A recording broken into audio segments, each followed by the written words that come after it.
ఢిల్లీ ఫలితాలు వచ్చినాక తెలంగాణలో కాంగ్రెస్ పార్టీ మీద మస్తు ట్రోల్స్ నడుస్తున్నాయి. BRS party working president KTR Congress party పరువు తీసినంత పని చేసిండు ట్విట్టర్లా.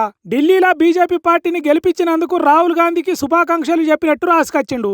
శుభాకాంక్షలు చెప్తే ఎవరైనా మస్తుగా సంబరపడతారు గాని పాపం కేటీఆర్ చెప్పిన ఈ తీరు శుభాకాంక్షలకు రాహుల్ గాంధీ ఎంత ఫీల్ అయిందో ఏమో అని అంటున్నారు కొంతమంది. అంటే కాంగ్రెస్ పార్టీ పెద్ద లీడర్ ను ఏర్పడకుండా గిచ్చినట్టు చేస్తే ఫీల్ కాడా అని ఇంకొంతమంది అంటున్నారు. ఇక తెలంగాణ నుంచి ఢిల్లీకి పోయి కాంగ్రెస్ పార్టీకి పెద్ద గాడిద గుడ్డు తెచ్చినట్టు చేసిండు అని సీఎం రేవంత్ రెడ్డి సార్ ను హరీష్ రావు ట్విట్టర్ లో ఎడ్డిచ్చిండు.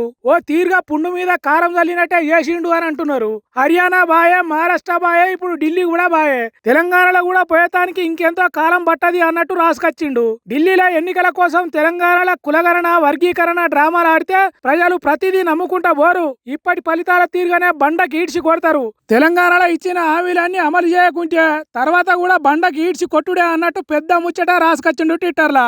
అంతేకాదు సీఎం రేవంత్ రెడ్డి ఢిల్లీకి పోయి చేసిన ప్రచారం వీడియోలను ట్విట్టర్ లో పెట్టిండు. ఇట్లా కేటీఆర్ హరీష్ రావులే కాదు చాలా మంది కాంగ్రెస్ పార్టీ ఢిల్లీ ఎన్నికల్లో సతికిలబడ్డ ముచ్చట్లు ట్విట్టర్ లో రాసుకొచ్చిర్రు.